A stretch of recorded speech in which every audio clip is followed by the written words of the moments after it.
So yun guys, no, welcome back to my YouTube channel. For today's video nga, no, igagawa tayo ng cellphone review. At ang gagawin naman nating cellphone review patungkol sa nag-iisang cellphone na ginagamit ko for over almost 4 years siguro na ginagamit ko na rin. Walang iba kundi Realme C12. Ito guys, Realme. Ayan. So yun guys, i-review natin to, yung Realme C12. Tingnan natin kung ano nga ba yung meron sa kanya. Kumbaga, hanggang saan yung capacity ng cellphone na to. Well, syempre, papakitaan ko na sa inyo, di ba? Para rin malaman nyo kung sakaling pasok din ba sa, ano nyo, sa standards nyo yung cellphone na to. So, yun guys, huwag natin patagalin pa. Let's go! So yun nga guys, no, ngayon naman ipapakita ko sa inyo kung ano-ano nga ba yung nasa loob nitong isang Realme C12. Kung hanggang saan nga ba ang kanyang capacity. Gaano nga ba kataas ang kanyang storage, no? And papakita ko rin sa inyo kung ano-ano nga bang klaseng apps ang pwede nyong mailagay sa isang Realme C12. And kung ano nga ba yung mga hindi pwede, no? Syempre especially may mga hindi talaga pwede, lalo na yung mga online games kasi mataas talaga yung kinukuha niya pagdating sa storage, no? Mawawalan ka agad ng space. And ayun guys, ngayon sa harap niya, ito naman ang kanyang speaker. Ayan. And ito ang front cam, andito rin yung speaker. Ayan. Tapos yung saksakan ng charger, yan, earphone. Then sa side naman is nandito ang kanyang buttons. Then dito naman sa kabilang side, nandito naman ang kanyang, ayan, lagayan ng SIM card. Dalawa nga pala ang klase na meron sa isang Realme C12 pag bubuksan mo. Lalo na kapag meron kang password. Ayan. Dalawang klase lang po yan. Meron tayong, ayan, itatap nyo yung password nyo. Ganyan. Mga numbers, kung anong klaseng numbers, 6-digit po dapat ang kailangan yung ilagay. Kasi yun po talaga ang recorded sa kanya. Ayan, makikita nyo, 6 po yan guys. 1, 2, 3, 4, 5, 6. Ayan. Kung nababagot naman kayo or tinatamad kayo na pindutin pa, syempre, meron niyang fingerprint. Ayan, fingerprint sa likod para mas mabilis nyo mabuksan. Ayan, at the same time, andito rin pala sa likod ang kanyang, ayan, name. Ito. So yun guys, papakita na natin ang kanyang loob. And at the same time, gagamitin natin ang ating fingerprint. Ayan. And nga pala ang kanyang loob. Yan. Nandito nga pala, makikita nyo, nandito ang aking 5 apps na ginagamit. No? Yan. Facebook, Instagram, Messenger, Mobile Legends, and also TikTok. Mga common na madalas talagang ginagamit. Lalo na ng mga bagets ngayon, no? Lalo na sa TikTok, marami nang nagko-content ngayon. And yun, pupuntahan naman natin ang kanyang settings. Puntahan natin sa kanyang about phone para makita natin gano'n nga ba kataas ang isang storage ng isang Realme C12. Dito makikita nyo ang kanyang device name, version. Yan. Android 11 nga pala siya, guys. Android 11. And ito, makikita nyo. Ayan. 32GB ang total niya. And ang available na lang sa kanya, dahil sa marami nga akong apps, 1.10GB na lang available. Pero still, useful pa rin. Kasi nga, nagamit ko naman talaga yung mga apps na nilagay ko. Makikita nyo rin dito ang kanyang model, RMX 2189 na yan. Then ito, SIM card, ganyan. Tapos ayun guys, so far okay itong Realme, ano. Dito makikita nyo may mga photos din ako dyan. Ito music, ayan. Ito Facebook, ayan, ganyan. And pagdating naman sa camera, ayan, titignan na natin ang camera. Madalas ang tao tinitingnan din talaga ang quality. Ayan guys, quality ng kanyang back cam. Yan naman, tingnan natin ang front cam. Ayan. Ayan guys, ayan nga pala yung kanyang front cam. Selfie tayo.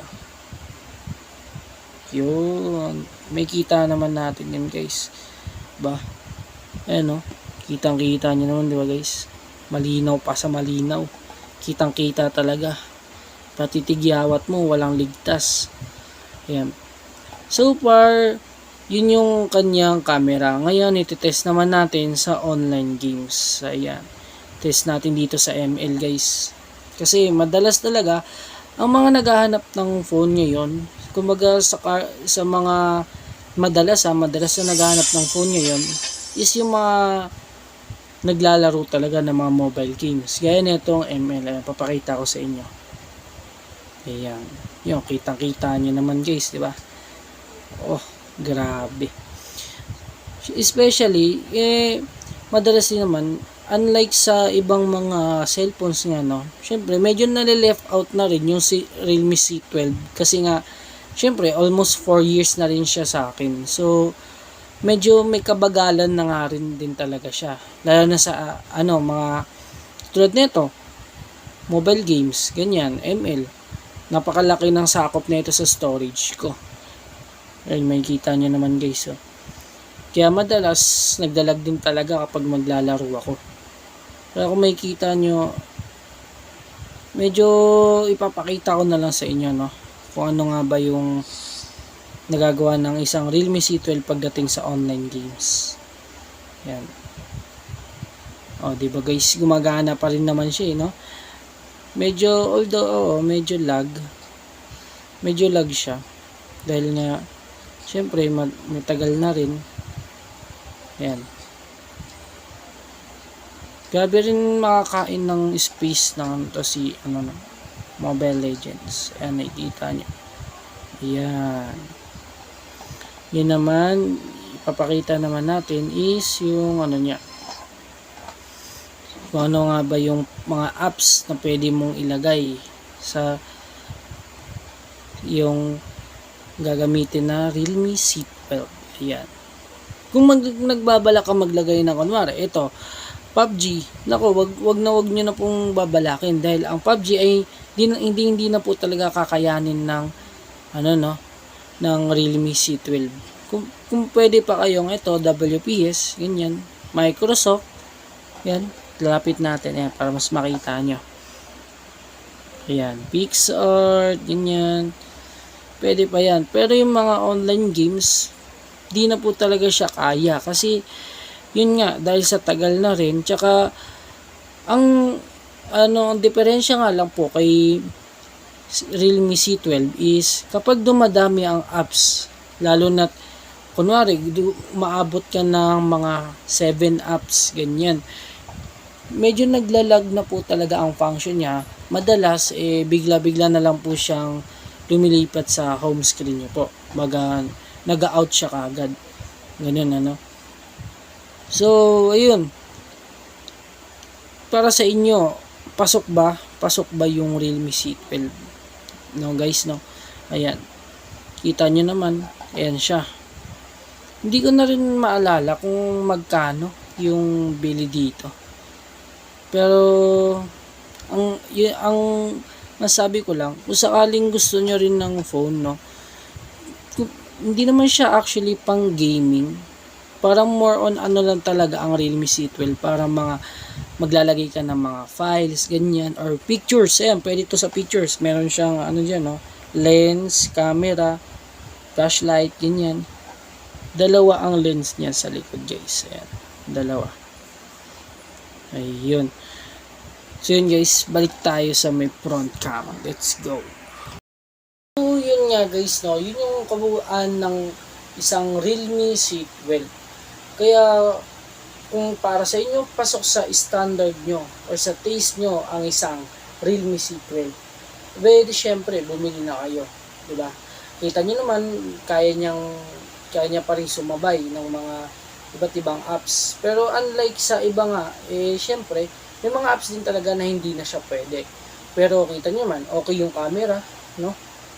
And may mga apps siya na kayang ilaro pa rin, gaya ng Mobile Legends, yan, TikTok, kaya Messenger, IG, kaya pinaka-common is yung Facebook, no?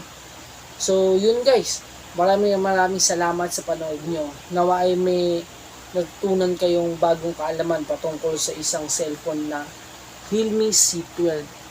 Hanggang sa muli, no? Abangan nyo na lang kung ano pang maging kasunod na content ko. So, yun guys. Maraming salamat sa panonood. Bye-bye!